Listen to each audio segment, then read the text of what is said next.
அல்லேலூயா, அல்லேலூயா. இருந்தவரும் இருக்கிறவரும் வருகிறவரும் ஆகிய கர்த்தர் நம்முடைய ஆண்டவர் 3 காலங்களுக்கும் 3 நிலைகளுக்கும் அவர் உரியவராய் இருக்கிறார். Past tense, present tense, future tense என்று சொல்வார்கள். இருந்தவரும் இருக்கிறவரும் வருகிறவரும். பொதுவாக நீங்கள் இன்னைக்கு இந்த நாள் இந்த எல்லாமே ஒரு விசேஷித்த நாளாக இருக்கிறாங்க, கர்த்தரை மகிமைப்படுத்துகிற நாள். அதே நேரத்தில் இது ஒரு பண்டிகை கொண்டாட்டமாக பார்க்கிறோம். இந்த பண்டிகை கொண்டாட்டம் என்பது இருந்த தேவனுக்கானதாக இருக்கிறது. எப்படி? இருந்த தேவன் கர்த்தர் பிறந்தார் என்பதில் எந்த விதமான மாற்று கருத்தும் இல்லை. இயேசு பிறந்தார் என்பதற்கு ஆயிரக்கணக்கான சாட்சிகள் இருக்கிறது, ஆயிரக்கணக்கான சாட்சிகள் இருக்கு. ஆனால் பிறந்தது மட்டுமல்ல, அவர் பிறந்தார், இருக்கிறார், இனி வரப்போகிறார். இதுவும் 3ம் சேர்ந்தது தான் இயேசு கிறிஸ்து. அவர் 3 காலத்துக்கும் உரியவர். நித்தியம் என்று நாம் பார்க்கிறோம், எட்டர்னல் என்று சொல்வார்கள். அவர் நித்திய தேவனாக இருக்கிறார். அனாதி தேவனே உனக்கு அடைக்கலம். அந்த அனாதி தேவனாக இருக்கிறவர், இருந்தவர், இருக்கிறவர், வரப்போகிறவர். இந்த 3ம் சேர்ந்தது தான் அனாதி தேவன், நித்தியம். பொதுவாக நாம் 2 காரியங்களை செய்கிறோம். 2 காரியங்களை குறித்து நாம் பார்க்கிறோம். ஒன்று, வந்தவர், அதாவது இருந்தவரை குறித்து நாம் அதிகமாக கான்சென்ட்ரேட் பண்ணுகிறோம். இந்த நாள் முழுக்க இருந்தவரை குறித்து. இது ஆக்சுவலாக பிறந்தார்னு சொல்கிறோம். பிறந்தார் என்பது இறந்த காலம். நாங்கள் பிறந்ததை இறந்ததுன்றீங்களேன்னு கேட்குறீங்களா? இயேசு பிறந்தார் என்பது எதில் வரும்? பாஸ்ட் டென்ஸ், மாற்றுக்கிறதே இல்லை. ஆனால் பிறந்ததை நாம் கொண்டாடுகிறோம். ஆனால் பிறந்ததை அறிவித்தவர்கள் இருக்கிறார்கள். அந்த பிறந்ததை அந்த நாளிலே பார்த்தவர்கள் இருக்கிறார்கள். அவர்கள் சாட்சி கொடுத்திருக்கிறார்கள். இயேசு சொல்கிறார் யோவானில் 5ஆம் அதிகாரத்தில், வேத வாக்கியங்களை ஆராய்ந்து பாருங்கள், அதில் நித்திய ஜீவன் என்று உண்டு என்று சொல்லுகிறீர்களே, அவைகள் என்னை குறித்து சாட்சி கொடுக்கிறது என்று சொல்லுகிறார். அதே மாதிரி இயேசு கிறிஸ்துவை குறித்து சாட்சி கொடுத்தவர்கள் இருக்கிறார்கள். அந்த இயேசுவின் பிறப்பை குறித்து, இருந்த இயேசு கிறிஸ்துவை குறித்து சாட்சி கொடுத்தவர்கள் இருக்கிறார்கள். அந்த சாட்சி 4 விதமாக இருக்கிறது. இன்றைக்கி நம்ம அதை தான் பார்க்க போகிறோம். வந்த இயேசு, இருந்த இயேசு, அவரை குறித்து 4 விதமான சாட்சிகள் இருக்கிறது. என்ன ஒரு ஆச்சரியன்னு கேட்டிங்கன்னா, வந்த இயேசுவை குறித்தும் சாட்சி இருக்கிறது, இருக்கிற இயேசுவை குறித்தும் சாட்சி இருக்கிறது, வரப்போகிற இயேசுவை குறித்தும் சாட்சி இருக்கிறது. இந்த 3 நிலைகளுக்கும் ஒரே சாட்சியாக இருக்கிறது. ஒருவேளை உங்களுக்கு அது இப்போ நான் சொல்கிறது கொஞ்சம் கன்ஃபியூஷனாக இருக்கும். நாங்கள் முதலாவதாக வாசிங்க பார்ப்போம். மத்தேயு எழுதின சுவிசேஷம் 2ஆம் அதிகாரம் 4 முதல் 6 வசனங்களை வாசிங்கள் பார்ப்போம். அவன் பிரதான ஆசாரியர், ஜனத்தின் வேத பாரகர் எல்லாரையும் கூடி வரச் செய்து, கிறிஸ்துவானவர் எங்கே பிறப்பார் என்று அவர்களிடத்தில் விசாரித்தார். அதற்கு அவர்கள், யூதேயாவில் உள்ள பெத்லஹேமிலே பிறப்பார். அது ஏனென்றால், யூதேயா தேசத்தில் உள்ள பெத்லஹேமே, யூதாவின் பிரபுக்களில் நீ சிறியதல்ல, என் ஜனமாகிய இஸ்ரவேலை ஆளும் பிரபு உன்னிடத்திலிருந்து புறப்படுவார் என்று தீர்க்கதரிசியினால் எழுதப்பட்டிருக்கிறது என்றார்கள்.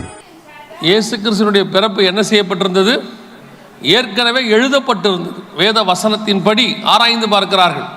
ஆராய்ந்து பார்த்தபோது வசனத்தின்படி இயேசு கிறிஸ்துவானவர் பிறப்பார், யூதேயாவிலே பிறப்பார், எப்ராத்தா என்று அநேக காரியங்களை அந்த இடத்துல நாங்கள் வேதத்தில் வாசிக்கிறோம்.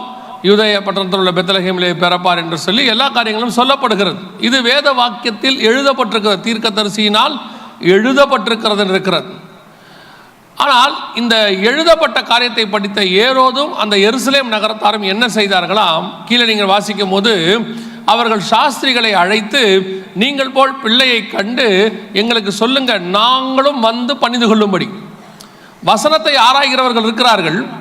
இயேசு பிறந்தார் என்பதை கண்டுபிடித்து விட்டார்கள். இந்த இடத்துல தான் பிறப்பார் என்பதையும் அவர்கள் புரிந்து கொண்டார்கள். ஆனால் இயேசுவை போய் அவர்கள் பார்க்கவில்லை. என்ன செய்யல?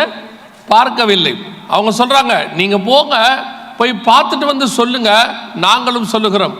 யோசிச்சு பாருங்க, யூதருக்கு ராஜா பிறந்திருக்கிறார், அந்த நாட்டுக்கே ராஜா பிறந்திருக்கிறார். அந்த நாட்டுக்கு ராஜா பிறந்த போது எவ்வளோ ஒரு ஆவலா போய் பார்த்துருக்கணும், எவ்வளோ தூரம் அவங்கள ஃபாலோ பண்ணணும். இப்போ அவர்கள் அவ்வளோ தூரத்தில் சாஸ்திரிகள் வந்திருக்கிறாங்க. ஏறக்குறைய 1.5 ஆண்டு காலம் நடந்திருக்குது. ஏரோது சாஸ்திரிகள் சொன்ன கணக்கின்படி ஏறக்குறைய 1.5 வயதுக்கு உட்பட்ட பிள்ளைன்னு இருக்கிறது. அப்படியே காரியத்தை ஆராய்ந்து பார்த்து வசனத்திலிருந்து கண்டுபிடிச்சாங்க. கிறிஸ்தவர்களுக்கு வசனத்தை ஆராய்வதில் ஒன்றும் குறைச்சல்லாம் கிடையாது. ஆனால் அந்த வசனத்தில் சொல்லப்பட்டிருக்கிற இயேசுவை நீங்கள் கண்டுபிடித்தீர்களா? அதான் இங்கே முக்கியம். வசனத்தில் சொல்லப்பட்டிருக்கிற இயேசுவை கண்டுபிடிச்சோமா அப்படின்னு கேட்டால், இன்னைக்கு அந்த வசனத்தின்படி படிக்கிறோம், பார்க்கிறோம், எல்லாம் செய்கிறோம். ஆனால் இயேசுவை வசனத்தில் நாம் பார்க்கிறது இல்லை. காரணம், அவர்களுக்கு இன்ஃபர்மேஷன் இருக்கிறது. அந்த வசனத்தில் என்ன இருக்கு? இன்ஃபர்மேஷன், வாக்குத்தத்தம் இருக்கு. இப்போ ஜனவரி மாதம் 1ஆம் தேதி வரப்போகுது, வாக்கு தத்துவத்தை வாங்கிடுவீங்க. 2026க்கான வாக்கு தத்துவம். ஆனால் அதற்கு பிறகு அந்த வசனத்துக்குள்ளே இருக்கக்கூடியதான தேவனுடைய திட்டம், செயல் அல்லது அவருடையதான தரிசனம், இது ஏதாவது நமக்குள்ள வருதா? ஏரோது வேத வாக்கியத்தை ஆராய்ந்து பார்த்து இங்கே தான் பிறப்பாரு, எல்லாம் தெரிஞ்சு போச்சு, ஆனால் போய் பார்க்கவில்லை. அதே நேரத்தில் இதே வேத வசனம் என்ன செய்கிறது? இன்னொரு காரியத்தை சொல்லுகிறது. வாசிங்க, 1 கொரிந்தியர் 15ஆம் அதிகாரம் 3-4 வசனங்களை வாசிங்கள் பார்ப்போம். நான் அடைந்ததும் உங்களுக்கு பிரதானமாக ஒப்புவித்ததும் என்னவென்றால், கிறிஸ்துவானவர் வேத வாக்கியங்களின்படி நமது பாவங்களுக்காக மரித்து அடக்கம் பண்ணப்பட்டு வேத வாக்கியங்களின்படி 3ஆம் நாளில் உயிர்த்தெழுந்து. நல்லா கவனிங்க, இயேசு கிறிஸ்துவானவர் பிறந்தார் என்பதற்கு வேத வாக்கியத்தில் எல்லா விதமான சான்று இருக்கிறது. ஏரோது என்ன செஞ்சிட்டாரு? அதை கண்டுபிடிச்சிட்டாரு, ஆனா போய் பார்க்கல. ஆனா பவுல் வேத வாக்கியத்தின்படி எழுதியிருக்கிறபடி இயேசு உயிர்த்தெழுந்தார் என்பதை கண்டுபிடித்து விட்டார். பவுலுடைய ஊழியம் மற்ற ஊழியங்களை பார்க்கிலும் ரொம்ப பெருசா இருந்துச்சு நிறைய பேர் சொல்றாங்க. அதற்கு என்ன காரணம் என்றால், ஒரு கமெண்ட்ரி இப்படி சொல்லுது, பவுல் சொன்னதாக அவரை குறித்து இவங்க எல்லோரும் உயிரோடு இருந்த இயேசுவை பார்த்தவர்கள், அவர் மட்டும்தான் உயிர்த்தெழுந்த இயேசுவை பார்த்தவர். உயிர்த்தெழுந்த இயேசுவோடு கூட அவர் பார்த்திருக்கிறார், அதனால அவர் அதிகமாக நான் ஊழியம் பண்ணுவேன் என்று சொன்னாராம். கவனிங்கள், வேத வாக்கியத்தில் இயேசு பிறந்தார் என்பதற்கு ஆதாரம் இருக்கிறது. நாம் அந்த ஆதாரத்தை வைத்துக் கொண்டுதான் இவ்வளோ காரியங்களை செஞ்சுக்கிட்டு இருக்கிறோம். ஆனால் இயேசு பிறந்தார், வளர்ந்தார், மரித்தார், இப்ப எப்படி இருக்கிறாரு? இருந்தவர் இருக்கிறவர். எப்படி இருக்கிறாரா? உயிர்த்தெழுந்திருக்கிறார். இப்ப உயிர்த்தெழுந்த இயேசுவை நாம் தான் தொழுது கொண்டிருக்கிறோம். இருந்த இயேசுவை அல்ல, இருக்கிற இயேசுவை. இப்ப நம்மோடு கூட இருக்கிற இயேசுவை தான் நாம் பார்க்கணும். We are not the past tense people, we are the present tense people. நாம் இப்பொழுது இருக்கக்கூடியதான இயேசுவை பார்க்கணும், உயிர்த்தெழுந்த இயேசுவை பார்க்கணும். பார்க்கிறோமா? இயேசு கிறிஸ்து உயிரோடு கூட இருந்தார் என்பது வேறு, அதில் மாற்றுக்கிறதே இல்லை. ஆனால் வசனம் சொல்றது உயிர்த்தெழுந்த இயேசு. இந்த இருந்த இயேசுக்கும் இருக்கிற இயேசுக்கும் என்னங்க வித்தியாசம் அப்படி கேட்டீங்கன்னா, இயேசு கிறிஸ்து மாம்சத்தில் பிறந்தார், பெத்லகேமிலே பிறந்தார், மரித்தார், எல்லாம் ஓகே. இப்போ உயிர்த்தெழுந்த பிறகு அவர் யூதருக்கு ராஜா அல்ல, உயிர்த்தெழுந்த பிறகு அவர் மரியாளின் மைந்தன் அல்ல, உயிர்த்தெழுந்த பிறகு அவர் தச்சனின் மகன் அல்ல, உயிர்த்தெழுந்த பிறகு அவர் இயேசு அல்ல, உயிர்த்தெழுந்த பிறகு தேவகுமாரனாய் மாறி உங்களுக்கும் எனக்கும் சர்வ லோகத்துக்கும் தேவனாக இருக்கிறார். அந்த வெளிப்பாடு வரணும். அதான் பவுல் சொல்றாரு, இனி நாங்கள் இயேசு கிறிஸ்துவையே மாம்சத்தின்படி அறியோம். இந்த மாம்சத்தின்படி இருக்கிற இயேசுங்கிறது இருந்த இயேசு, அவர் இல்லைன்னு சொல்லல. அந்த காலம் முடிஞ்சிருச்சு, இருக்கிற இயேசு. இப்ப நம்ம கூட இயேசு எப்படி இருக்கிறாரு? அவர் மாம்சத்தில் அந்த இப்ப நம்ம சொன்ன காரியங்கள் படி இந்த மரியாளின் மைந்தனாகவோ தச்சன் குமாரனாகவோ அவர் இல்லை. இப்பொழுது அவர் உயிர்த்தெழுந்த இயேசுவாய் இருக்கிறார். அதனாலதான் அப்போஸ்தலர்கள் திருப்பி திருப்பி சொல்றாங்க, நாங்கள் சாட்சிகளாய் இருக்கிறோம். உயிர்த்தெழுந்த இயேசுவுக்கு நாங்கள் சாட்சிகளாய் இருக்கிறோம். உயிரோடு இருந்த இயேசுவுக்கு அல்ல, உயிர்த்தெழுந்த இயேசுவுக்கு. நீங்களும் நானும் உயிர்த்தெழுந்த இயேசுவை காண்பிக்க வேண்டியவர்களாய் இருக்கிறோம். நாம் இருந்த இயேசுவுக்கு சாட்சிகள் அல்ல, இருக்கிற இயேசுவுக்கு சாட்சிகள். இந்த இருந்த இயேசுவை நாம காட்டிடுறோம் பாருங்களேன். ஒரே ஒரு சிலுவை கட்டிட்டா போதும், நீங்க கிறிஸ்தவர்கள் காட்டிடுவீங்க. கொஞ்சம் டெக்கரேட் பண்ணிட்டா கிறிஸ்தவர்களுக்கு காட்டிடுவீங்க. ஆனால் உயிர்த்தெழுந்த இயேசு இருக்கிறாரு, அதை எப்படி காட்டுவீங்க? அதுதான் இங்க ரொம்ப முக்கியம். இப்போ என்ன நடக்குது? பவுல் சொல்றாரு, உயிர்த்தெழுந்த வல்லமையை நான் தரித்துக் கொள்ளும்படி. அதுதான் நமக்கு ரொம்ப இம்பார்ட்டன்ட். இருக்கிற இயேசுவை தரித்துக் கொள்ள வேண்டும். உயிரோடு இருந்த இயேசுக்கு எல்லா மரியாதையும் இருக்கு, நான் இல்லைன்னே சொல்லலை.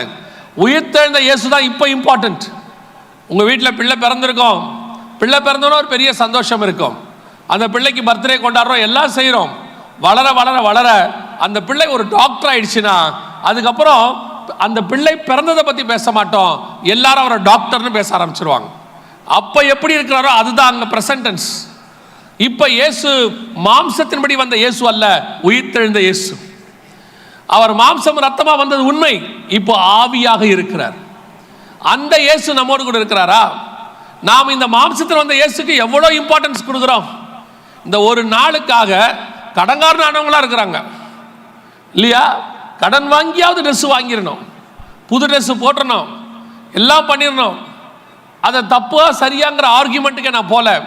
இந்த வந்த இயேசுவுக்கு இவ்வளோ வைராக்கியம். மற்றவங்களுக்கு முன்னாடி நம்ம நல்லா கிராண்டா இருக்கணும், சர்ச்சுக்கு போகும்போது அத்தனை பேரும் புது ட்ரெஸ்ஸில் தான் வந்திருப்பாங்க, மேக்சிமம் 99%. ஏன்னு கேட்டால் ஒரு சாராருக்கு புது ட்ரெஸ் எடுக்கணுங்கிறது ஆசை, இன்னொரு சாராருக்கு எல்லாரும் எடுத்திருப்பாங்க, நம்ம எடுக்காமல் இருந்தால் அசிங்கமாக போயிடும். நமக்குன்னு ஒரு கௌரவம் இருக்கு இல்லையா? அந்த இருந்த இயேசுவுக்கு இவ்வளோ இம்பார்ட்டன்ஸ் கொடுத்து வரீங்களே, உயிர்த்தெழுந்த இயேசுவை உங்களிடத்தில் காட்டுவதற்கு என்ன இம்பார்ட்டன்ஸ் கொடுத்துருக்கிறீங்க? அவர் இருந்தவர், இப்பொழுது இருக்கிறவர். அதற்கான எந்த வெளிப்பாடு உங்ககிட்ட இருக்கு? அதை காட்டுவதற்கு என்ன இருக்கிறோம்? இது முதலில் நாம் செய்ய வேண்டிய காரியம். இப்போ கிறிஸ்மஸ் என்பது அதை ஒரு நீங்கள் பண்டிகை ஆக்கிட்டீங்க, அதுக்கு நீங்கள் இம்பார்ட்டன்ஸ் கொடுக்குறீங்க. அது பாஸ்ட் டென்ஸ். பிறந்த இயேசுவுக்கு, இருக்கிற இயேசுவுக்கு என்ன சாட்சி இருக்கு? உயிர்த்தெழுந்த வல்லமை இருக்கா? இயேசு உங்ககிட்ட உயிரோடு இருக்கிறாருன்றதை உங்களால் காட்ட முடியுமா? பக்கத்து வீட்டுக்காரங்களுக்கு தெரியுமா உங்கள் வீட்டில் இயேசு உயிரோடு இருக்கிறாருன்னு? உங்கள் வீட்டில் ஒருத்தர் உயிரோடு இருந்தால் பக்கத்து வீட்டுக்காரங்களுக்கு தெரியுமா தெரியாதா? நல்லா தெரியும். உங்கள் வீட்டில் அவர் இருக்கிறாருங்கிறது தெரியும். கேட்பாங்க. திடீர்னு வீட்டில் சொந்தக்காரங்க ஒருத்தர் வந்துட்டாங்கன்னா பக்கத்து வீட்டுக்காரங்க கேட்பாங்க, என்ன உங்கள் வீட்டில் ஒரு சவுண்டு கேட்குது, வேற யாரும் வந்திருக்கிறாங்களோ அப்படின்னு கேட்பாங்க. ஒரு ஆள் வீட்டுக்குள்ளே இருந்தால் எல்லாருக்கும் தெரியும். அப்போ இயேசு உங்கள் வீட்டுக்குள்ளே இருந்தால் தெரியணும். உயிரோடு கூட இயேசு உங்கள் வீட்டில் இருந்தால் எல்லாருக்கும் தெரியணும். தெரியுதா? இருந்த இயேசு தெரிகிறாரு. சிலுவையை தொங்க விட்டோடனே அல்லது ஸ்டாரை தொங்க விட்டோடனே தெரிஞ்சிடுறாரு. அவங்க கிறிஸ்தவங்க, அவங்க இயேசுவை ஏற்றுக்கொண்டவங்க, எல்லாம் தெரிஞ்சிடும். ஆனால் இன்னைக்கு இயேசு உங்களோட கூட உயிரோடு இருக்கிறார் என்பதை உங்களுக்குள்ள இருந்து காட்ட முடியுதா? அதனால தான் பவுல் திருப்பி திருப்பி சொல்வார், அவரை அறிகிற அறிவின் மேன்மைக்காகவும் உயிர்த்தெழுந்த வல்லமையை தரித்து கொள்வதற்கும் எல்லாவற்றையும் நஷ்டமும் குப்பையும் என்று நான் விட்டேன். எப்படியாவது உயிர்த்தெழுந்த இயேசுவை எனக்குள்ள இருந்து காட்டணும். இதான் அவருடையது. இப்போ வேத வாக்கியம் சொல்லுது இயேசு இருந்தார். இப்போ 1 கொரிந்தியர்ல வாசிச்சோம், வேத வாக்கியம் சொல்லுது அவர் வசனத்தின்படி உயிரோடு கூட எழுந்தார். அதை விட முக்கியம் இன்னும் ஒன்று இருக்கு, அது ரொம்ப இம்பார்ட்டன்ட். வாசிங்க 1 தெசலோனிக்கேயர் 4:16-17 வாசிங்க. ஏனெனில் கர்த்தர் தாமே ஆரவாரத்தோடும் பிரதான தூதனுடைய சத்தத்தோடும் தேவ எக்காலத்தோடும் வானத்திலிருந்து இறங்கி வருவார். அப்பொழுது கிறிஸ்துவுக்குள் மரித்தவர்கள் முதலாவது எழுந்திருப்பார்கள். பின்பு உயிரோடு இருக்கும் நாமும் கர்த்தருக்கு எதிர்கொண்டு போக மேகங்கள் மேல் அவர்களோடே கூட ஆகாயத்தில் எடுத்துக் கொள்ளப்பட்டு இவ்விதமாய் எப்பொழுதும் கர்த்தருடனே கூட இருப்போம். அதான் ரொம்ப இம்பார்ட்டன்ட். இவ்விதமாய் எப்பொழுதும் கர்த்தரோடு கூட இருப்போம். ஆகையால் இந்த வார்த்தைகளினாலே ஒருவரை ஒருவர் தேற்றுங்கள். வேத வாக்கியத்தின்படி இயேசு பிறந்தார், வேத வாக்கியத்தின்படி இயேசு உயிர்த்தெழுந்தார், இருந்தவர் இருக்கிறவர். வேத வசனம் சொல்லுகிறது, இந்த வார்த்தையினாலே ஒருவரை ஒருவர் தேற்றிக்கொள்ளுங்கள். எந்த வார்த்தையில? இருந்த இயேசு, இருக்கிற இயேசு மீண்டும் வரப்போகிறார். அல்லேலூயா. இந்த வார்த்தையினாலே தேற்றிக்கொள்ளுங்கள். இருக்கிற இயேசுவுக்கு சாட்சியா இருக்க வேண்டியது அவசியம். அதை விட முக்கியம், வரப்போகிற இயேசுவோடு கூட போக வேண்டும். இருந்தவரும் இருக்கிறவரும் வரப்போகிறவரும் ஆகிய. இப்போ வசனம் சொல்லுது அவர் பிறப்பதற்கு சாட்சி இருக்கு. ஏசாயா தீர்க்கதரிசனம் சாட்சி இருக்கு. அவர் உயிரோடு கூட எழும்பதற்கு சாட்சி இருக்கிறது. அதே நேரத்தில் உங்களுக்கும் எனக்கும் வரப்போகிற இயேசு பத்தின வசனம் இருக்கு. அந்த வசனத்துக்கு நீங்க என்ன ரெடியா இருக்கிறீங்க? இருந்த இயேசு எழுதி கொடுத்துருக்குறாங்க, அதை நீங்க ரொம்ப இம்பார்ட்டண்டா படிச்சு அதுக்கு இவ்வளோ காரியம் செய்றீங்க. நல்லது, அது உங்களுடைய விருப்பம். வசனத்தின்படி இயேசு பிறந்தாருங்கிறத நம்புறீங்க, உயிர்த்தெழுந்தாருங்கிறதையும் நம்புறீங்க. அதுக்கு சாட்சியா நீங்க என்ன செய்ய போறோங்கிறத பார்க்கணும். அதை விட முக்கியம், வசனம் சொல்லுது இந்த வார்த்தைகளினாலே ஒருவரை ஒருவர் தேற்றிக்கொள்ளுங்கள். எந்த வார்த்தை? இருந்த இயேசு, இருக்கிற இயேசு, வரப்போகிற இயேசு. அப்ப அந்த வரப்போகிற இயேசுவை சந்திப்பதற்கு நாம் எப்படி இருக்கிறோம்? அதுக்கு இன்னைக்கு நம்ம ஆயத்தமா இல்லையே. இன்னைக்கு நம்ம இருந்த இயேசுக்கு தானே இவ்வளோ இம்பார்ட்டன்ஸ் கொடுத்துட்டு இருக்கிறோம். கொடுக்க வேணாம்னு சொல்லல, கொடுங்க. அதை விட முக்கியம், வரப்போகிறவர் சந்திக்கணும். இஸ்ரவேல் ஜனங்கள் வந்த இயேசுவை விட்டு விட்டார்கள். முதலாவது அவர் வந்தபோது அவர் தான் இருந்த இயேசு. பிறந்தார், வளர்ந்தார், 33 வருஷம் அவங்களோட இருந்தார். விட்டுட்டாங்க. விட்ட பிறகு இதுக்கப்புறம் அவங்களுக்கு அவர் கிடைக்கிறதுக்கு எவ்வளவு நாள் ஆகும் பாருங்க. அவங்களுக்காக திருப்பி இன்னொரு தடவை மொத்தமாக வரப்போகிறார். ஆனால் உங்களுக்கு எனக்கு ஒரே தடவை தான். ஒரு இமை பொழுதுல, ஒரு நிமிஷத்துல நாம் மறுரூபமாக போகிறோம். அப்போ இருந்த இயேசுக்கு இவ்வளோ முக்கியத்துவம் கொடுக்குறீங்களே, அது டெம்பரவரி. வருஷத்துல ஒரு நாள் தான் உங்களுக்கு நினைவு கூறுறீங்க இருந்த இயேசுவை. மிச்சம் 364 நாளும் இருக்கிற இயேசுவை நினைக்கணும். ஏன்னா நான் வருமளவும் என்னை நினைவு கூறும்படி இதை செய்யுங்கள் என்றார். ஆனால் ஒவ்வொரு நாளும் வரப்போகிற இயேசுவுக்கு தான் நீங்கள் காத்திருக்க வேண்டும். நீங்கள் கிறிஸ்தவர்களாக இருக்கிறதுனால சிலுவையோ அல்லது ஸ்டாரோ அல்லது டெக்கரேஷனோ அல்லது புது ட்ரெஸ்ஸோ நீங்கள் போடுங்கள், அது உங்கள் இஷ்டம், நான் இல்லைன்னு சொல்லலை. இது எதுவுமே வரப்போகிற இயேசுவை சந்திப்பதற்கு உபயோகப்படாது. இது இன்னைக்கு ஒரு சந்தோஷம், ஒரு நாள், இன்னைக்கு தின்னாதான் அது பிரியாணி இல்லையா? மற்ற நாளில் சாப்பிட்றதுலாம் சாதா பிரியாணி. இன்னைக்கு சாப்பிட்றதுக்கு பேர் ஃபெஸ்டிவல் பிரியாணி இருந்துட்டு போட்டோம். மற்ற நாளில் கேக் சாப்பிட்டா அது நார்மல் கேக்கு, இன்னைக்கு சாப்பிட்டா கிறிஸ்மஸ் கேக்கு. நம்ம என்ன மற்ற நாளில் பிரியாணி திங்காமையாக இருக்கோம்? நம்ம ஒரு காலத்துலையாவது பிரியாணி கிடைக்கிறது கஷ்டம். இப்போ அப்படிலாம் கிடையவே கிடையாது. மூளைக்கு மூளை, முடுக்குக்கு முடுக்கு 24 மணி நேரம் கிடைக்குது. காலைல 3 மணிக்கும் கிடைக்குது, 6 மணிக்கும் கிடைக்குது. அதை இன்னைக்கு சாப்பிட்டா கிறிஸ்மஸ் பிரியாணி, நாளைக்கு சாப்பிட்டா பழைய பிரியாணி. எப்படி மிச்சம் மீதி நாளைக்கு வைக்க தானே போறிய? ஆமாம். இதுக்கெல்லாம் இருக்கட்டும், வரப்போகிற இயேசுக்கு அதுக்கு நம்ம என்ன கான்சென்ட்ரேட் பண்ணியிருக்கிறோம்? அவரை சந்திப்பதற்கு எந்த அளவுக்கு ஆயத்தப்பட்டிருக்கிறோம்? அதான் ரொம்ப முக்கியம். முதலாவதாக வேத வாக்கியத்தை ஆராய்ந்து பார்த்து வந்த இயேசுவை ஏரோது விட்டுட்டான், இஸ்ரவேல் ஜனங்கள் விட்டுட்டாங்க. உயிர்த்தெழுந்த இயேசுவை நாம் பிடித்து கொண்டிருக்கிறோம். நல்லது, அதற்கு சாட்சியா இருக்க வேண்டும். அதை விட முக்கியம் வரப்போகிற இயேசுவுக்கு நாம் எப்படி காத்திருக்கிறோம்ங்கிறது முக்கியம். அல்லேலூயா. இரண்டாவது ஒரு கூட்டம் சாட்சி கொடுத்தது இருந்தவருக்கு. வாசிங்கள், லூக்கா எழுதின சுவிசேஷம் 2ஆம் அதிகாரம் 9 முதல் 11 வசனங்களை வாசிங்கள். அவ்வேளையில் கர்த்தருடைய தூதன் அவர்களிடத்தில் வந்து நின்றான். கர்த்தருடைய மகிமை அவர்களைச் சுற்றிலும் பிரகாசித்தது. அவர்கள் மிகவும் பயந்தார்கள். தேவதூதன் அவர்களை நோக்கி, பயப்படாதிருங்கள், இதோ எல்லா ஜனத்துக்கும் மிகுந்த சந்தோஷத்தை உண்டாக்கும் நற்செய்தியை உங்களுக்கு அறிவிக்கிறேன். இன்று கர்த்தராகிய கிறிஸ்து என்னும் இரட்சகர் உங்களுக்கு தாவீதின் ஊரிலே பிறந்திருக்கிறார். இது இரண்டாவது சாட்சி. வேத வாக்கியத்தின்படி இயேசு பிறந்திருக்கிறார் என்று அறிவிக்கப்பட்டது. அவர்கள் போய் பார்க்கவில்லை. இது இரண்டாவது ஒரு சாட்சி சொல்லப்படுகிறது. வானத்திலிருந்து தேவதூதன் வந்து சாட்சி சொல்றான். என்ன சாட்சி சொல்றான்? தாவீதின் ஊரிலே இரட்சகர் பிறந்திருக்கிறார். ஆனா இவங்க போய் பார்த்துட்டாங்க. மேய்ப்பர்கள் என்ன பண்ணிட்டாங்க? பார்த்துட்டாங்க. ஆனா பார்த்தாங்களே ஒழிய இவங்க கிட்டையும் வேற ஒரு பிரச்சனை இருக்குது. அதான் ரொம்ப இம்பார்ட்டன்ட். தேவதூதர்கள் போய் பார்த்துட்டாங்க தாவீதின் ஊர்ல இரட்சகர் பிறந்திருக்கிறார்னு. ஆனா என்ன நடந்துச்சுன்னு கேட்டீங்கன்னு சொன்னா, அதே 2ஆம் அதிகாரத்துல இயேசுவை கொண்டு போய் என்ன பண்ணுவாங்க? வாசிங்க அந்த வசனத்தை. 2ஆம் அதிகாரம் 22வது வசனம் வாசிங்க. மோசேயின் நியாய பிரமாணத்தின்படியே அவர்களுடைய சுத்திகரிப்பின் நாட்கள் நிறைவேறின போது 24வது வசனம் அப்படியே தொடர்ந்து. கர்த்தருடைய நியாய பிரமாணத்தில் சொல்லி இருக்கிறபடி ஒரு ஜோடு காட்டுப்புறாவையாவது 2 புறா குஞ்சுகளையாவது பலியாக செலுத்தவும் அவரை எருசலேமுக்கு கொண்டு போனார்கள். இப்ப தேவதூதர்கள் வந்து பார்த்ததுக்கும் சொன்னதுக்கும், மெய்ப்பர்கள்ட்ட சுவிசேஷம் சொன்னதுக்கும், இயேசுவை எருசலேம்ல கொண்டு போய் காட்டுப்புறாவை ஒரு புறா குஞ்சியை வந்து பலி கொடுத்ததுக்கு என்னங்க சம்பந்தம் இருக்குதுன்னு கேக்குறீங்களா? மெய்ப்பர்கள் போய் இயேசுவை பார்த்துட்டாங்க. தேவதூதர் வந்து சொல்லிட்டாங்க. எல்லா நற்செய்தி கிடைச்சிருச்சு. சரி, போய் இப்போ ஏரோது போய் பார்க்கல, இவர் போய் பார்த்துட்டார். சந்தோஷம், மெய்ப்பர்கள் பார்த்துட்டாங்க. ஆனா என்ன ஆச்சரியம்னா, அவெல்லாம் போய் பார்த்துட்டான். அந்த வசனம் அங்க இருக்கு பாருங்களேன். தேவதூதரை விட்டு பரலோகத்துக்கு போன பின்பு 15வது வசனம். தேவதூதர்கள் அவர்களை விட்டு பரலோகத்துக்கு போன பின்பு மேய்ப்பர்கள் ஒருவரையொருவர் நோக்கி, நாம் பெத்லகேம் ஊருக்கு போய் நடந்ததாக கர்த்தரால் நமக்கு அறிவிக்கப்பட்ட இந்த காரியத்தை பார்ப்போம் வாருங்கள் என்று சொல்லி பார்த்தாமல்ல. ஆனா அதுக்கப்புறம் எருசலேமுக்கு போய் பலி கொடுக்கும்போது என்ன கொடுத்தாங்க? புறா குஞ்சுகளை கொடுத்தாங்களாம். போன ஒரு மெய்ப்பன் கூட ஒரு ஆடு கூட கொடுக்கல பாருங்க. மெய்ப்பர்கள் யாரும் என்ன செய்யல? ஒரு ஆடு கூட கொடுக்கல பாருங்க. புறா குஞ்சு பலி கொடுக்கறதோட அர்த்தம் என்னன்னா, நியாயப்பிரமாணத்தில் இருக்கு, ஏழைகள் கொண்டு போய் தான் புறா குஞ்சுகளை பலி கொடுப்பாங்களாம். பணக்காரங்களை என்ன கொடுப்பாங்க? ஆடுகளை கொடுப்பாங்க. ஒருத்தர் பிரசங்கம் பண்ணி இருந்தாங்க, எனக்கு ஆச்சரியமா இருந்துச்சு. இந்த வசனத்தெல்லாம் வசதியாக விட்டுட்டாங்க. இயேசு கிறிஸ்துவை பார்க்க வானசாஸ்திரிகள் வந்தாங்க, பொண்ணு கொண்டு வந்தாங்க. அதனால இயேசு கிறிஸ்து பார்த்தீங்கன்னா பயங்கரமான பணக்காரராக இருப்பார். ஏன்னா அவங்க கொண்டு வந்து பொண்ணை கொடுத்துட்டாங்க. இப்போ அவங்க வந்து பார்க்க வந்தாங்கன்னா, இயேசுவை பார்க்க வந்தாங்கன்னா அவங்க எங்கே தங்கியிருப்பாங்க?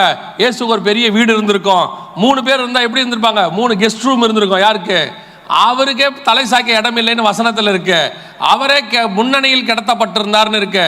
வசனத்தை வசதியாக போதிக்கிறது. ஏன்னா அவங்களுக்கு வசதி வாய்ப்பு வேணும், அதுக்காக வசதியாக போதிக்கிறது. கவனிச்சு கொள்ளுங்க. இயேசு கிறிஸ்துவை போய் புறா குஞ்சுகளை பலி கொடுத்தார். அது அர்த்தம் என்னன்னா, நியாயப்பிரமாணத்தின்படி ஆடையோ அந்த கிடாரியோ பலி கொடுக்க முடியாதவ அட்லீஸ்ட் ஒரு புறா குஞ்சியாவது கொடுக்கணுமா ஏழைகள். அப்ப இயேசு கிறிஸ்துக்காக பலியாக எது கொண்டு போகப்பட்டது? புறா குஞ்சு கொண்டு போகப்பட்டது. 2வது, மெய்ப்பர்களுக்கு அறிவிக்கப்பட்டது ஒரு நற்செய்தி, இயேசு பிறந்திருக்கிறார் என்று. போயாச்சு, பார்த்தாச்சு. ஆனால் அவர்களால் இயேசுவுக்கு ஒரு ஆட்டை கூட பலி கொடுக்க முடியவில்லை. இது 2வது கூட்டம். இயேசுவை பார்த்துருவாங்க, அதுல மாற்று கருத்துலாம் இல்லை. ஆனால் இயேசுவுக்கு என்ன கொடுக்கிறோம் என்பதுதான் முக்கியம். இப்போ நான் ஆஃபரிங்கை பற்றி பேசலை, திருப்பியும் சொல்கிறேன். நான் இப்போ ஆஃபரிங்கை பற்றி பேசலை. இயேசுக்கு என்ன கொடுக்குறோம்? அவரே ஆட்டுக்குட்டி, அதை விட்டுருங்க, அவரே தேவாட்டுக்குட்டி. ஆனால் போய் பார்த்தா அவரை பற்றி கண்டார்கள், ப்ரூஃப் கிடைச்சிச்சு. அடுத்த வசனம் சொல்லுது, போய் பிரசித்தம் பண்ணினார்கள். எல்லாம் உண்மைதான். ஆனால் இவர்கள் அந்த மகாதேவனுக்கு, அந்த வானத்தையும் பூமியும் உண்டாக்கின தேவனுக்கு போய் பார்க்கும் பொழுது அவர்கள் எதையுமே அவர்கள் கொண்டு போய் கொடுக்கல. மேய்ப்பார்கள் ஒரு ஆட்டை கூட கொடுக்கல. பாருங்க, இது அடுத்து நம்மளை மாதிரி ஆட்கள், நம்ம எல்லாம் அந்த தேவதூதர்கள் சொல்றதை கேட்டுருவோம். ஆனால் இயேசுவுக்கு என்ன கொடுக்கிறோம்? அவருக்கு என்ன கொடுக்குறோம்? போய் பார்த்துட்டு வர குரூப் இருக்குது. இயேசுகிட்ட போன வண்ணமாய் வரவங்க. அவர்களால் இயேசுவுக்கு ஒரு பிரயோஜனம் இல்லை. திருப்பியும் சொல்றேன், நான் ஆஃபரிங்கை பற்றி பேசல, பணத்தை பற்றி பேசல, நாம் நம்மையே ஜீவாதார பலியாக கொடுப்பதை பற்றி பேசுகிறேன். இயேசுவுக்கு நாம் என்ன செய்திருக்கிறோம்? இயேசுவுக்கு பர்த்டே, அதானே இன்னைக்கு ட்ரெஸ் வாங்கி நீங்கள் போட்டீங்க, இன்னைக்கு பிரியாணி தந்தி நீங்கள் சாப்பிட போகிறீங்க, கேக்கை வாங்கி நீங்கள் தின்ன போகிறீங்க, பலகாரத்தை செஞ்சு பக்கத்து வீட்டுக்கு கொடுக்க போகிறீங்க. அந்த பலகாரமும் ரொம்ப ஞானமாக கொடுப்பீங்க. யார் உங்களுக்கு கொடுத்தாங்களோ அவங்களுக்கு தான் கொடுப்பீங்க. அப்படி தானே? கொடுத்து அனுப்பும் போதே பையன்கிட்ட சொல்கிறது, தட்டில் வச்சு அனுப்பும் போது, எதிர் வீட்டில் கொடு, பக்கத்து வீட்டில் கொடுத்துடாத. அவங்க தீபாவளிக்கு பொங்கலுக்கு நமக்கு ஒன்றுமே தரல, அவங்க தான் கொடுத்தாங்க, அவங்களுக்கு கொடு. அவன் ஒருவேளை மாற்றி கொடுத்துட்டான்னா ஒரு தட்டு பலகாரத்தை, கிறிஸ்மஸ் அன்னைக்கு அவன் வாங்குற அடி அவனுக்கு தான் தெரியும். சொல்லி சொல்லி கொடுத்தா, படித்து சொன்னேன், அங்கே போய் கொடுத்துட்டு வந்துருக்கு எருமாடு. அவன் ஒன்றும் கொடுக்க மாட்டான். அவன் வீட்டுக்கு கொண்டு போய் என்ன 2 பீஸ் கேட்க கொடுத்ததுக்கு உங்களுக்கு அவ்வளோ. இப்படி ஒரு கூட்டம் இருக்கு. ஆனால் பார்த்தீங்கன்னா சும்மா கிராண்டாக வந்து இயேசுவை சந்திச்சுட்டு போகிறது. இன்னைக்கு ஃபுல்லாக சொல்லுவாங்க, மார்னிங் எங்களுக்கு 5 மணிக்கு மாஸ், 5 மணிக்கெலாம் நாங்கள் போயிட்டோம், 4:30 மணிக்கெலாம் போயிட்டோம். போயிட்டு இயேசுவுக்கு என்ன கொடுத்திய? என்ன கிடைச்சது இயேசுவுக்கு உங்களால்? அப்போது இயேசுவுக்கு பர்த்டேனா அப்போ இயேசுவுக்கு தானே ஏதாவது செய்யணும். நீங்கள் உங்கள் பையனுக்கு பர்த்டே கொண்டாடும் போது நீங்கள் பட்டுப்புடவை கட்டி, வீட்டுக்கார புது சட்டை போட்டு, அவர் உட்காந்து நல்லா சாப்பிட்டுட்டு பையனை அப்படியே விட்டிங்கன்னா எப்படி இருக்கும்? அழுக்கு சட்டையோட. அவன் கேட்பான், யாருக்கிட்ட பர்த்டே கொண்டாடுறிய? அப்பாவும் அம்மா உட்காந்து நல்லா திங்குறிய, எனக்கு ஒன்றும் கொடுக்க மாட்டீங்க. நீங்கள் சொல்லணும், உன் நிமித்தம் நாங்கள் சந்தோஷப்பட்டிருக்கிறோம், ஆகவே நாங்களே ட்ரெஸ் போட்டுக்கிறோம். இப்போ இயேசுநாதர் நிலைமை இதுதான். மேய்ப்பன் போய் பார்த்துட்டு வரா, அவருக்கு ஒரு ஆடு கொடுக்க முடியல அவனால். அப்போ இயேசுவோடைய பர்த்டேக்கு நீங்கள் என்ன செஞ்சீங்க? இப்போ நாங்கள் என்னங்க செய்யறது? அவர் இருந்தவர் தானே. இருக்கிற இயேசுக்கு நாங்கள் என்ன செய்யணும்? அவர் தான் ஆவி ஆயிட்டாரே. இப்போ அவருக்கு என்ன ட்ரெஸ் எடுக்க முடியுமா? அவருக்கு என்ன நாங்கள் வேற ஏதாவது செய்ய முடியுமா? செய்யலாம், நல்லா செய்யலாம். ஒரே ஒரு வசனம் இயேசு அழகா சொல்லிட்டு போயிட்டாரு, இந்த தரித்திரரில் வறியவர்களில் அவர்களுக்கு என்ன செய்கிறீர்களோ அதை எனக்கே செய்கிறீர்கள். கிறிஸ்மஸ்ங்கிறது, உங்க பாஷையில் சொல்றேன், கிறிஸ்மஸ்ங்கிறது the day of sacrifice. இயேசு கிறிஸ்து என்கிற ரட்சகர் பிறந்தார். அனைத்து ஜனங்களுடைய பாவத்தை சுமந்து தீர்க்கிறவர் பிறந்தார்னு இருக்கு. ரட்சகர் பிறந்திருக்கிறார் தாவீதின் ஊரில். அப்போ இயேசு கிறிஸ்துவோட பர்த்டேவை கொண்டாடுறீங்கன்னா உங்களுக்கு ட்ரெஸ் எடுக்கிறது உங்க இஷ்டம். எடுக்க வேண்டியது இல்லாதவனுக்கு முதல்ல அவனுக்கு தான் எடுக்கணும். எடுத்துட்டு தான் உங்களுக்கு எடுக்கணும். நம்ம வீடுகளெல்லாம் ஒரு பழக்கம் உண்டு, இப்போ குறைஞ்சிருச்சு, முன்னாடி உண்டு. சம்பளம் வந்த உடனே தசம பாகத்தை ஒரு கவரில் போட்டு ஃபஸ்ட்டு வச்சுருவாங்க. முதல்ல வச்சுட்டு அதுக்கப்புறம் தான் மிச்சத்தை செலவு பண்ணுவாங்க. அது இந்த ஜென்ரேஷனில் கிடையாது, போன ஜென்ரேஷனில் உண்டு. சம்பளம் வந்த உடனே அந்த சொல்லுவாங்க, எப்போ தசமபாகம் எடுத்துருங்கப்பாங்க, எடுத்து வச்சுருவாங்க. அந்த ஃபர்ஸ்ட் ப்ரிஃபரன்ஸ். அதே மாதிரி தான் இன்னைக்கு இயேசுவுக்கு ஃபர்ஸ்ட் ப்ரிஃபரன்ஸ். என்ன கொடுத்தீங்க? எத்தனை பேர் ஒரு ஏழைகளை போய் பார்த்தீங்க? எத்தனை பேர் இல்லாதவங்களுக்கு எடுத்து கொடுத்தீங்க? உங்கள் சர்ச்சிலே இருப்பாங்க தானே, உங்களுக்கு தெரிஞ்சு பக்கத்தில் எத்தனை பேர் இருப்பாங்க, எத்தனை ஏழைகள் இருப்பாங்க, கஷ்டப்படுறவங்க இருப்பாங்க. ஏன் இன்னைக்கு ஒரு நாள் அவங்களுக்கு போய் செலவு பண்ண என்ன? வருஷம் நம்ம தான் எல்லாத்தையும் எடுத்துக்கிறோமே, சரி இந்த வருஷம் கூட எடுத்துக்கோங்க. ஏன் ஏழைகளுக்கு போய் செய்யக்கூடாது? அவனுக்கு செய்யறது தான் இயேசுவுக்கு செய்வது. ஒரு மேய்ப்பர்கள் போய் பார்த்துட்டு ஒரு ஆட்டுக்குட்டி கூட கொடுக்கலையாமா? இயேசு புறா குஞ்சுகளை கொண்டு போய் பலி கொடுத்தார்கள் இருக்க. அப்படி ஒரு கூட்டம் தான் இன்னைக்கு பெரும்பான்மையா இருக்கு இயேசு கிட்ட வராங்க. இவங்களை பொறுத்த வரைக்கும் ஒரு காசு ஒரு காணிக்க போட்டாச்சுன்னா அவங்களுக்கு எல்லாம் முடிஞ்சிருச்சு. போய் 5000 10,000க்கு ட்ரெஸ் எடுக்கிறது, அன்னைக்கு ஒரு நாளைக்கு மட்டும் பல செலவு. இப்போ போகும்போதே கறிக்கடையில் சொல்லிட்டு தான் வந்திருப்பாங்க. வரும்போது அவ்வளோ ஞானம்லாம் இருக்கு. வரும்போதே சொல்லிட்டு வந்திருப்பாங்க, எடுத்து வைங்க, 6 மணிக்கு முடிஞ்சிடும், அந்த வேலை வாங்கிக்கிறேன். இப்போ நான் 6 மணிக்கு மேலே பேசினா பக்குன்னு இருக்கும். இந்த ஆள் போயிட்டே இருக்காப்லையே, அவர் எடுத்து வேற யார்கிட்டயாவது கொடுத்துருவாரோ இல்லையா அப்படின்னு இருக்கும். இன்னும் கொஞ்சம் பேர் இருக்காங்க, நேத்தே வாங்கி ஃப்ரிட்ஜில் வச்ச குரூப்லாம் இருக்கு. காலையில் இட்லி கறி குழம்பு பிளான் பண்ண டிக்கெட்லாம் இருக்கு. உங்களை சொல்ல நீங்கள் தங்கம் இல்லையா? கிறிஸ்மஸுக்கு ப்ரீ பிளான்டு கிறிஸ்மஸ்லாம் இருக்கு. இவ்வளோ பிளான் பண்ணீங்களே, இயேசுக்கு என்ன செஞ்சீங்க? அவருக்கு என்ன செஞ்சீங்க? டெய்லி நீங்கள் தான் திங்குறீங்க, கிறிஸ்மஸ் அன்னைக்கும் நீங்கள் தான் சாப்பிட போறீங்க. ஏன் இந்த ஒரு நாள் உங்கள் பிள்ளைகளை கூட்டிகிட்டு போய் ஏதோ ஒரு ஆர்ஃபனேஜில், ஏதோ ஒரு ஓல்டேஜ் ஹோமில், ஏன் ஒரு இல்லாத ஆட்களை போய் பார்த்து அவங்களோட ஒரு நாள் ஸ்பெண்ட் பண்ண என்ன? நான் சொல்கிறேன், உண்மையான கிறிஸ்மஸ் அங்கே தான் இருக்கிறது, உங்கள் வீட்டில் இல்லை. நீங்கள் என்ன பண்ண போறீங்க? காலையில் உட்காந்து டிவி பார்க்க போறீங்க. இல்லை நீங்கள் ஆசீர்வாதம் டிவி தான் பார்ப்பீங்க. நான் இன்னும் உங்களை தப்பாக சொல்லலை. சினிமா பார்க்க போகிறீங்க நான் சொல்லலை. நீங்கள் பார்ப்பீங்கன்றது உங்களுக்கும் தெரியும், எனக்கும் தெரியும். நீங்கள் போய் உட்காந்து என்ன டிவி பார்க்க போறீங்க? அதுக்கு பதிலாக உங்கள் பிள்ளைய கூட்டிக்கிட்டு ஏதாவது ஒரு இடத்துல ஏழைகளோட இடத்துக்கு போயிட்டு அவனுக்கு கொடுக்கலாம்ல. அதுதான் உண்மையிலேயே ஆசீர்வாதம். ஒரு உலகத்தான் அவ்வளோ பெரிய தலைவர் அழகா சொல்றார், ஏழையின் சிரிப்பில் இறைவனை காண்போங்கிறாரு. இதெல்லாம் முன்னாடியே நம்ம ஆண்டவர் சொல்லிட்டாரு, நீங்கள் எந்த வரியவனுக்கு செய்கிறீர்களோ அதை எனக்கே செய்தது. அதைத்தான் இன்னொரு வார்த்தையில் அவர் சொல்றாரு, ஏழையின் சிரிப்பில் இறைவனை காண்போம். போங்க, இன்னைக்கு ஒரு நாள் பிள்ளைகளை கூட்டிட்டு போங்க, ஒரு செலவு பண்ணுங்க. உங்களுக்கு பட்டு புடவையோ ட்ரெஸ்ஸோ எடுத்துக்கோங்க, அது உங்க இஷ்டம். அதில் ஒரு 1000 ரூபா 2000 ரூபா செலவு பண்ணீங்கன்னா போதும். இன்னைக்கெல்லாம் ஒரு ஹோட்டலுக்கு போய் மத்தியானம் சாப்பிட போறீங்க, ஏன்னா இப்பெல்லாம் சமைக்கிறது நிறுத்திட்டீங்க. ஏன்னா எப்படியும் இன்னைக்கு எங்க போலான்னு தான் பேசியிருப்பீங்க. ஒரு 10 வருஷத்துக்கு முன்னாடி என்ன செய்யலான்னு கேட்பாங்க, இப்போ எங்க போலான்னு தான் கேட்குறாங்க. என்ன செய்யலாங்கிற வார்த்தையே இல்லை, இப்போ எங்க போலாம். ஏன்னா நேத்தே வேற முடிவு பண்ணியிருப்பீங்க. அதனால எங்க வேணா போங்க, போறதுக்கு முன்னாடி பிள்ளைய அந்த இடத்துக்கு கூட்டிட்டு போங்க, பிள்ளைகளை கொண்டு போய் காட்டுங்க. அவனுக்கு நீங்கள் சொல்லிக் கொடுக்க வேண்டிய மிக முக்கியமான பாடம், இவர்களுக்கு என்ன செய்கிறோமோ அதை நாம் இயேசுவுக்கு செய்கிறோம். அதுதான் அடுத்த ஜெனரேஷனும் உங்கள் பிள்ளைக்கு ஆசீர்வாதத்தை கொண்டு வரும். நீங்கள் உங்களை பார்த்து தான் உங்க பிள்ளை கற்றுக்கொள்ளும். அவன் கடைசி வரைக்கும் சொல்லுவான். நம்ம வீடுகளெல்லாம் இன்னைக்கும் பைபிள் வாசிக்கிற பழக்கம் ஏன் இருக்குன்னா, நம்ம தாத்தா வாசிச்சதை அப்பா பார்த்தாங்க, அப்பா வாசிக்கிறத நம்ம பார்த்தோம். அது ஒரு பழக்கமா நமக்குள்ள வந்துருச்சு. அது தியானிக்கிறது ரெண்டாவது, ஒரு பழக்கம் வந்துருச்சுல்ல. அதே மாதிரி உங்க பிள்ளைய கொண்டு போய் இந்த மாதிரி இடங்கள்ல விட்டீங்கன்னா அது ஒரு பழக்கமா மாறும். சும்மா போய் 2000 பேருக்கு 1000 பேருக்கு அன்னதானம் போடுங்கன்னு சொல்லல, ஒரு 10 பேருக்கு 5 பேருக்கு ஒரு ஆளுக்கு 100 ரூபாய்க்கு சாப்பாடு வாங்கி கொடுத்தா 500 ரூபா தான் வரும். போய் ஹோட்டலில் நீங்கள் மதியானம் உட்கார போறீங்க, குடும்பமே சாப்பிட்டீங்கன்னா 3000 ரூபா பில் வரப்போகுது கன்ஃபார்மா. ஆமா தானே? அதில் பாதி மிச்சம் போட போறீங்க. முந்தியாவது சாப்பாடை வாங்கினோன்னு ஜோம் பண்ணுவீங்க, இப்போ ஜோமும் பண்ணுறதில்ல. சாப்பாடு வந்தோன்னே ஃபோட்டோ எடுக்கிறீங்க வச்சு. முதல்ல என்ன எடுக்கிறாங்க? ஃபோட்டோ எடுக்கிறா. எடுத்து நம்ம சாப்பிட்டு முடிக்கிறதுக்குள்ளே வாட்ஸ்அப்பில் போட்டு விட்டுருது இல்லையா? சாப்பிட்டு முடிச்சுட்டு வரும்போது அவன் ஃபோன் பண்ணி கேட்குறான், என்ன ஹோட்டலில் இருக்கீங்க போல, நீ எப்படா கண்டுபிடிச்ச? நாங்கள் ஹோட்டலில் இருக்கிறது, அதான் ஸ்டேட்டஸில் இருக்குதே. அதனால் இப்போ நீங்கள் போய் சாப்பிட்டீங்கன்னா எப்படியும் 2000 ரூபா 3000 ரூபா பில்லு வரப்போகுது. ஏன் ஒரு 500 1000 ரூபா ஏழைக்கு செலவு பண்ணா என்ன? அவ்வளோ மெய்ப்பர்கள் வந்து பார்த்துட்டு அந்த இயேசு கிறிஸ்துக்கு ஒரு ஆடு கூட கொடுக்கலையாமா, இயேசு கிறிஸ்துக்கு புறா கொஞ்சம் பலி கொடுத்தாருன்னு இருக்கு.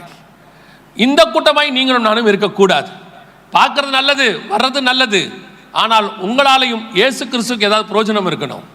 போய் திருப்பியும் சொல்கிறேன், எங்களுக்கு கொடுக்கறத பற்றி பேசலை, நான் பேசுவது இயேசுக்கு கொடுக்குவதை பற்றி. போய் இன்னைக்கு ஒரு பிளான், இன்னைக்கு சின்ன பிளான், ஒன்றும் கெட்டும் போகலை, போகும்போதே ஒரு டிசைட் பண்ணலாம். சரி, ஏதாவது ஒரு ஓல்டேஜ் ஹோமில், அதை விட இன்னொரு ஓல்டேஜ் ஹோம் இருக்குது தெரியுமா, அங்கே போங்க, நல்லது.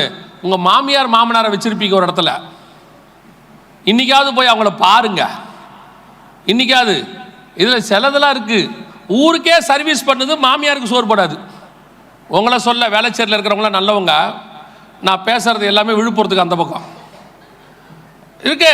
இன்னைக்காவது போய் உங்கள் மாமியாருக்கோ உங்கள் அம்மாவுக்கோ சிலர்லாம் இருக்கா ஃப்ரெண்ட்ஸுக்கு கூப்பிட்டு போய் இன்னைக்கு உட்காந்து கிறிஸ்மஸுக்கு எல்லாம் வாங்கி கொடுக்குறான், அப்பா அம்மாவுக்கு ஒன்றும் வாங்கி கொடுக்க மாட்டேங்கிறான், போய் பார்க்க கூட மாட்டேங்கிறான், ஊருக்கே போடுறான் வாட்ஸ்அப்பில் ஹாப்பி கிறிஸ்மஸ் ஹாப்பி கிறிஸ்மஸ்னு. ஒரு 2 நிமிஷம் உங்கள் அம்மா அப்பா கிட்ட ஃபோன் பண்ணி பேசுனீங்களா? அவங்ககிட்ட ஒரு ஃபோன் பண்ணி எப்படி இருக்கீங்கன்னு கேட்டிங்களா? இப்படி எந்த ஒன்றுமே செய்யாமல் நீ கிறிஸ்மஸ் கொண்டாடி என்ன பிரயோஜனம்? யாருக்கு பிரயோஜனம்? யாருக்காக உங்களுடைய கிறிஸ்மஸை கொண்டாடுறீங்க? ஆண்டவர் சொல்லக்கூடியது, இந்த ஏழைகளுக்கு எதை செய்தீர்களோ அதை எனக்கு செய்தீர்கள். போய் உங்கள் பெற்றோரை போய் முதல்ல பாருங்க, உங்கள் மாமனார் மாமியாரை போய் பாருங்க, அதுக்கப்புறம் ஏழைகளை பாருங்க. உங்கள் கிறிஸ்மஸ் அர்த்தமுள்ள கிறிஸ்மஸாக இருக்கும். இல்லைன்னா வேஸ்ட் அது. அதனால ஒரு பிரயோஜனம் இல்லை.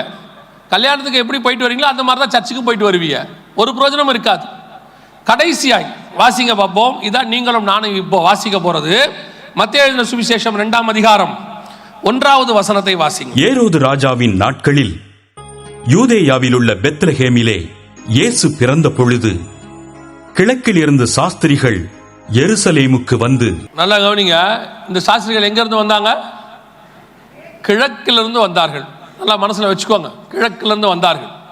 இவங்க யாரு? வேத வாக்கியத்தை ஆராய்ந்து பார்த்த எருசலேம் ஜனங்கள் இல்லை, தேவ ஜனங்கள் இல்லை. இவர்கள் தேவனை போய் பார்த்த மெய்ப்பர்கள், ஊழியக்காரர்கள் அல்ல. இவங்க யார் தெரியுமா? இயேசுவை அறியாத புறஜாதியார். இயேசுவை அறியாத புறஜாதியார். இவன் ஒரு அடையாளத்தை பார்த்து கிழக்குல இருந்து என்ன செஞ்சிட்டான்? வந்துட்டான். கிழக்குல இருந்து வந்து யூதருக்கு ராஜா எங்கன்னு கண்டுபிடிச்சிட்டான். கண்டுபிடிச்சு பொன் வெள்ளி எல்லாம் கொடுத்துட்டான். கொடுத்து பர்ஃபெக்ட். நல்லா கவனிங்க, இவன் நட்சத்திரத்தை பார்த்தா, கண்டுபிடிச்சா, பிள்ளை இருக்கிற ஸ்தலத்துக்கு வந்தான், பணிந்து கொண்டான். அதற்கு மட்டுமல்ல, பொன் தூப வர்க்கம் வெள்ளை போலம் எல்லாம் கொடுத்து பர்ஃபெக்ட் பண்ணிட்டு கர்த்தருடைய சித்தத்தை கேட்டு அவன் திரும்பி போயிட்டான். பர்ஃபெக்டான மனுஷன் யாருன்னு கேட்டீங்கன்னா புறஜாதி மக்கள், கிழக்கிலிருந்து வந்தவர்கள். இந்த கிழக்கிலிருந்து வந்தவங்க கோஷ்டியில தான் நீங்களும் நானும் இருக்கிறோம். எப்படிங்க சொல்றீங்கன்னா, அமைப்பின் படி சொல்றேன். அமைப்பின் படி எருசலேமுக்கு கிழக்கே இருக்கிற கடைசி நாடு இந்தியா தான். இந்தியாவும் சைனாவும் தான் எங்க இருக்கு? கடைசியா இருக்கு. அதுக்கப்புறம் வங்காள விரிகுடா இருக்கு. அதுக்கப்புறம் இருக்கிறதுலாம் தீவுகள், சிங்கப்பூர், மலேசியாலாம் சின்ன சின்ன தீவு. பெரிய நாடுங்கிறது துணை கண்டம் அப்படிங்கிறது இந்தியா தான் லாஸ்ட், சைனா தான். அப்போ என்ன எழுதியிருக்கிறாங்கன்னா, இயேசுவை பார்க்க வந்தவங்க ஈரான்ல இருந்தோ சைனால இருந்தோ இந்தியால இருந்தோ போயிருக்கணும். அதான் கிழக்குல இருந்து வந்த சாஸ்திரிகள்னு எழுதுறாங்க. இந்தியால இருந்து வந்தாங்களா சைனால இருந்து வந்தாங்க தெரியாது. கிழக்குல இருந்து வந்தா இந்த 3 பெரிய நாடு தான் இருக்கு, ஈரான், சைனா, இந்தியா தான் இருக்கு பெரிய நாடு. ஸோ இங்க இருந்து வந்து அவங்க பார்த்துருக்கிறான், கண்டுபிடிச்சிட்டா, பணிந்து கொண்டார்கள்னு இருக்கு, ஆஃபரிங் கொடுத்தான்னு இருக்கு, திருப்பி ஆண்டவருடைய சத்தத்தை கேட்டு தங்கள் ஊருக்கு போனாங்கன்னு இருக்கு. இதெல்லாம் உண்மை.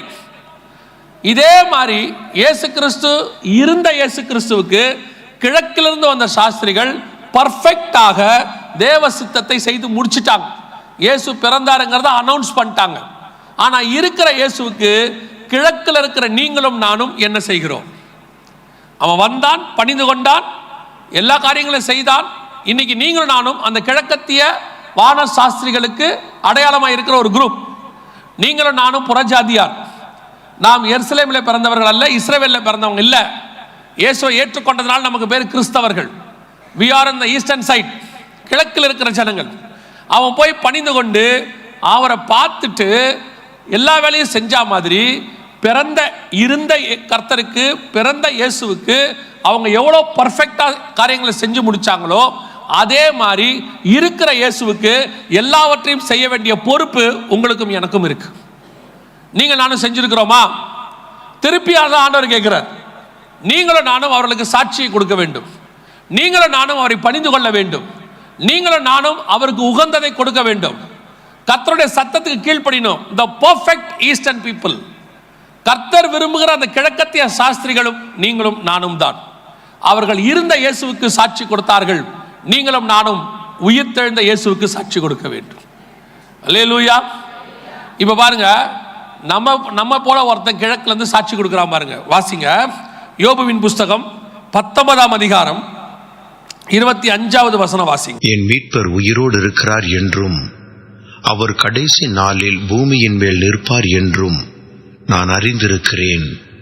இப்போ இந்த கிழக்கிலிருந்து வந்தவங்களை பற்றி சொல்லும் போது ஏன் யோபுவை பற்றி பேசுறீங்க அப்படின்னு கேட்டிங்கன்னா, யோபு வேற யாரும் இல்லை, கிழக்கத்திய புத்திரர்களில் யோபு யார் இருக்காரா, மிகச்சிறந்தவராக இருக்கிறார்னு சொல்லப்படுது. யோபுவின் புஸ்தகம் 1ஆம் அதிகாரத்தை நீங்க வாசிச்சு பாருங்க. அவனுக்கு 7000 ஆடுகளும் 3000 ஒட்டகங்களும் 500 ஏர் மாடுகளும் 500 கழுதைகளும் ஆகிய மிருக ஜீவன்கள் இருந்ததும் அன்றி திரளான பணிவிடைக்காரரும் இருந்தார்கள். அதனால் அந்த மனுஷன் கிழக்கத்தி புத்திரர் எல்லாரிலும் பெரியவனாயிருந்தான். கிழக்கத்திய புத்திரர் எல்லாரிலும். அப்ப யோபு எந்த ஊருக்காரன்? கிழக்கத்திய புத்திரர். எல்லாரும் என்ன சொல்றாங்கன்னா, ஈரானுக்கு பக்கத்துல தான் இருக்கணும்னு சொல்றாங்க. இப்பவும் யோபுவோடைய கல்லறை இந்த பக்கம் தான் இருக்கு, மஸ்கட் பக்கம், ஓமான் பக்கம் அங்கதான் இருக்குதுன்னு சொல்லி பேசிக்கிறாங்க. கிழக்கத்திய புத்திரர் அதாவது இஸ்ரேலுக்கு கிழக்கில் இருக்கிறது. இஸ்ரவேலுக்கு கிழக்கில் இருந்து வந்தவர்கள் இயேசு பிறந்தார் இருந்த இயேசுக்கு சாட்சி கொடுத்துட்டாங்க. இப்போ உயிர்த்தெழுந்த இயேசு, இதுல பெரிய ஆச்சரியம் பாருங்க. யோபு இயேசுக்கு முன்னாடி இருக்கிறவர், இயேசு இன்னும் வரவே இல்லை யோபுவோடைய கணக்குக்கு சொல்றேன். ஆனா ஒரு வார்த்தை சொல்றாரு, என் மீட்பர் உயிரோடு கூட இருக்கிறார். அதுக்கு நான் சாட்சி. இப்போ அப்போஸ்தலர்கள் இதே காரியத்தை 2ஆம் அதிகாரத்தில் சொல்றாங்க.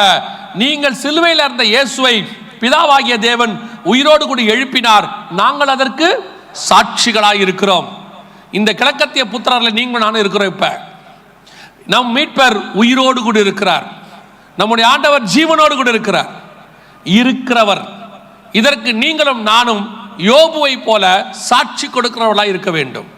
இந்த நாடு இருக்குதே, இது கிழக்கத்திய நாடு. இந்த நாடு வேற எதுலையுமே இயேசுவை சுவிசேஷம் சொல்லி இதெல்லாம் நம்ம செஞ்சிட்டோம். மிஷினரிகள் செஞ்சிருக்கிறாங்க, அதுக்கு பின்னாடி இன்ன வரைக்கும் செஞ்சுக்கிட்டு இருக்கிறோம். அது எல்லாத்தோட ரொம்ப முக்கியம் என்ன தெரியுமா, இந்த ஜனங்கள் உங்ககிட்டயே என்கிட்டயே இருக்கிற இயேசுவை, உயிர்த்தெழுந்த இயேசுவை அவங்க பார்த்துட்டாங்கன்னா போதும், இந்த ஜனங்கள் இயேசுவை ஏற்றுக்கொள்ள போதுமானதாக இருக்கிறது. நீங்கள் அறிவிக்கிற இயேசு இருந்த இயேசுவை விட உங்களுக்குள்ள இருக்கிற இயேசுவை தான் அவர்கள் பார்க்கணும். உங்களுக்குள்ள இருக்கிற இயேசுவை பார்க்கணும். இன்னைக்கு வீடு கிறிஸ்தவ வீடா இருக்குது, வீட்டுக்குள்ள இயேசு இருக்கிறாரா? பக்கத்து வீட்டுக்காரவங்க சாட்சியா என்ன பார்க்கறான்னு பாருங்க. பக்கத்து வீட்டில் இருக்கிறவங்க உங்களை பார்த்துட்டு, சே இயேசு இருக்கிற வீடு எப்படி இருக்கு பாருங்களேன், இந்த மாதிரி தாங்க இருக்கணும் அப்படின்னு சொல்றானா? இப்போ எகிப்தில் வாதை வந்துச்சு, தலைப்பிள்ளை சங்காரமாச்சு. அதுக்கப்புறம் இஸ்ரவேல் ஒரு வீட்டில் கூட என்ன வரல, ஆட்டுக்குட்டியின் ரத்தம் பூசப்பட்ட ஒரு வீட்டுக்குள்ள மரணம் வரல. வசனம் சொல்லுது, அந்த ராத்திரியில இஸ்ரவேல் ஜனங்க போகும்போது அநேக புறஜாதி மக்களும் அவங்க கூட போனாங்களாம். அதோட அர்த்தம் என்னன்னா, அவன்லாம் பார்க்கறான் எல்லா வீட்லயும் மரணம் வந்திருக்குது, இந்த ரத்தம் பூசப்பட்ட இஸ்ரவேல் வீட்டில் மட்டும் மரணமே வரல. அவர்கள் தேவன் தான் பெரிய தேவன்.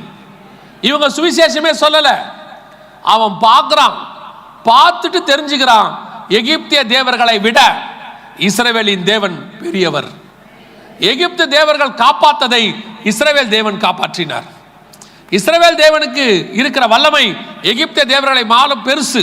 அது இஸ்ரவேல் ஜனங்களுக்கு தெரியும்.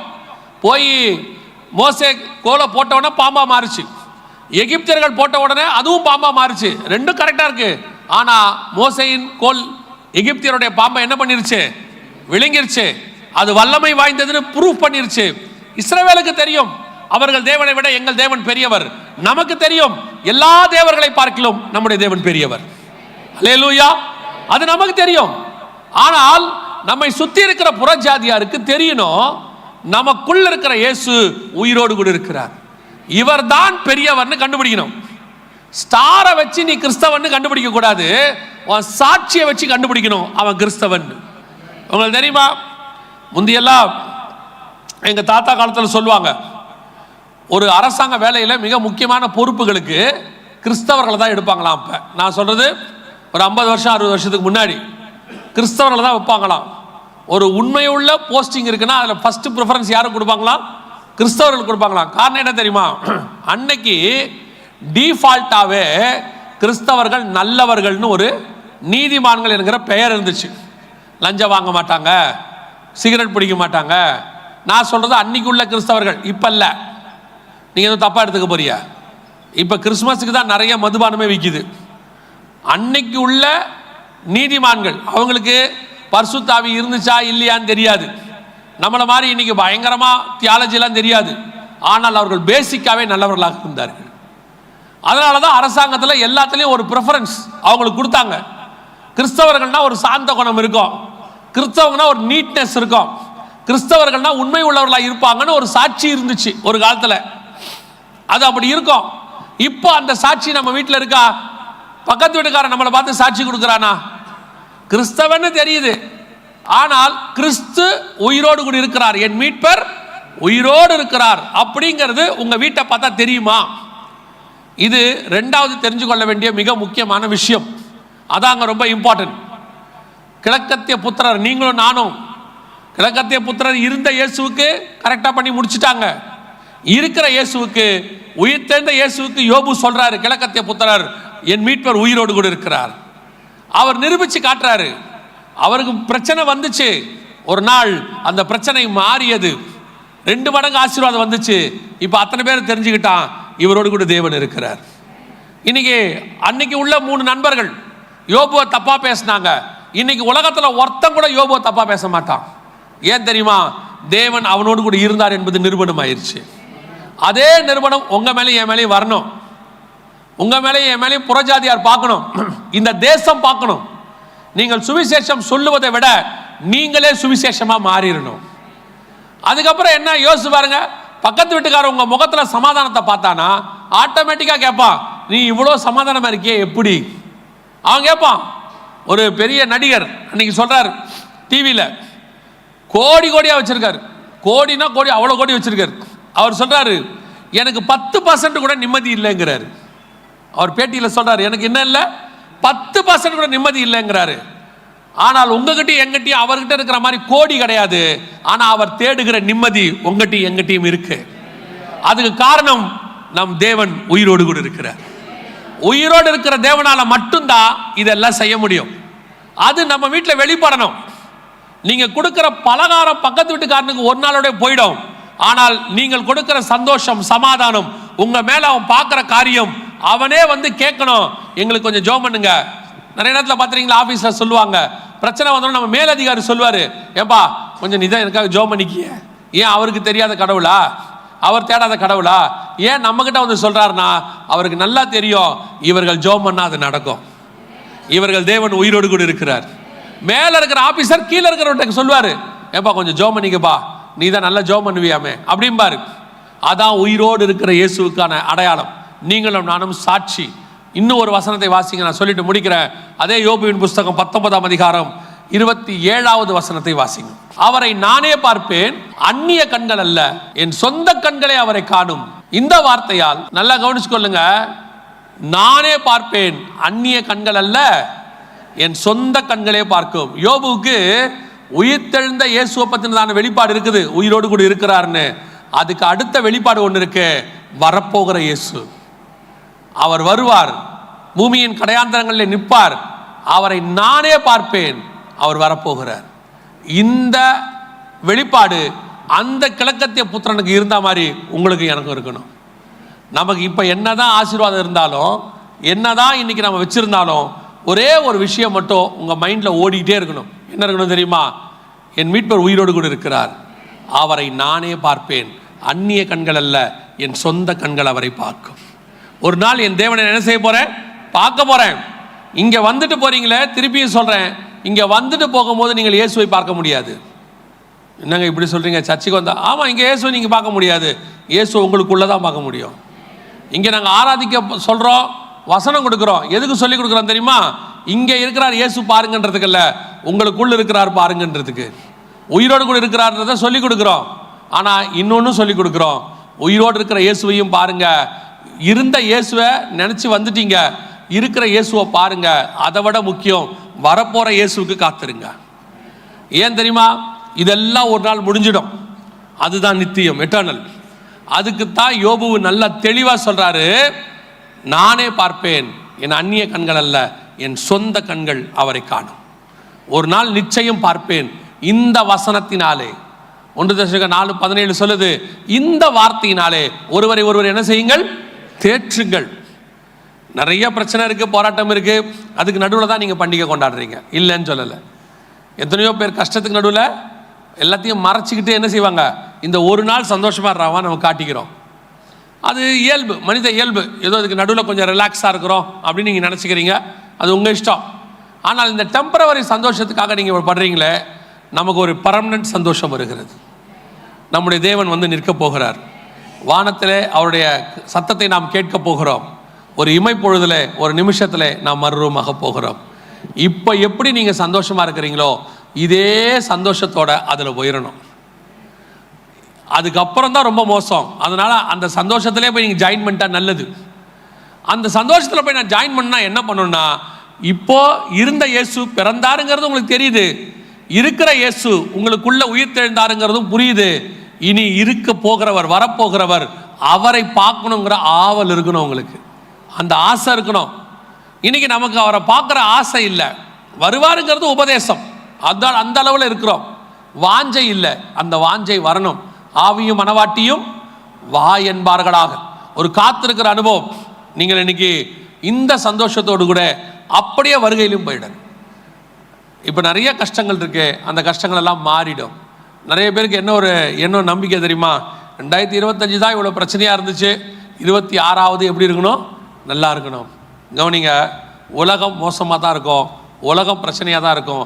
அதுக்கு நடுவில் உங்களை என்னையும் சந்தோஷமாக வைக்கிறவர் ஒருவர் இருக்கிறார். ஆனால் நமக்கு ஒரே ஒரு நம்பிக்கை இருக்கிறது, என் மீட்பர் உயிரோடு கூட இருக்கிறார், என் கண்கள் ஒரு நாள் அவரை காணும். அதை தான் மோசே சொல்றாரு, இனி வரும் பலன் மேல் நோக்கமாகி.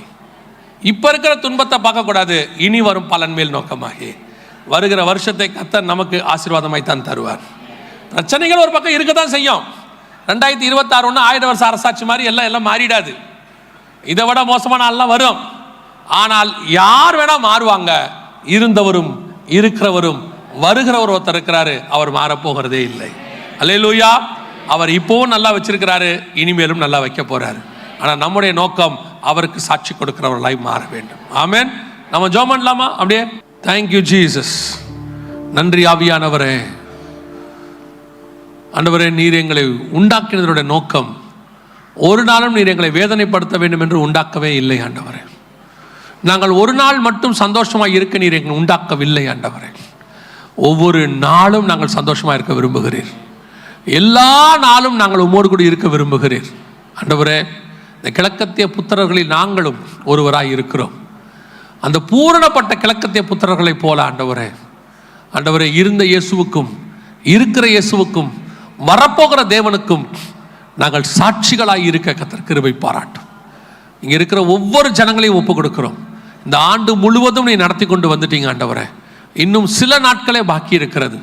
இம்மட்டும் நடத்தின இமானுவேலர் இனிமேலும் நடத்த நீர் போதுமானவராய் இருப்பதுக்காக ஸ்தோத்திரம். வருகிற நாட்களிலே உம்முடைய கரம் கூட இருந்து நடத்தட்டும். இந்த வருஷத்துல இருந்த எல்லா பிரச்சனைகளும் மாறட்டும். இதுக்கு நடுவில் நடத்தி கொண்டு நீர் தகப்பன் தன் பிள்ளையை சுமந்து கொண்டு போவது போல சுமந்து கொண்டு போக போற தயவுக்காய் நன்றி. பொறுப்பெடுத்துக் கொள்ளும், வழி நடத்தும், ஆசீர்வதியும். இயேசு கிறிஸ்துவின் நாமத்தில் பிதாவே.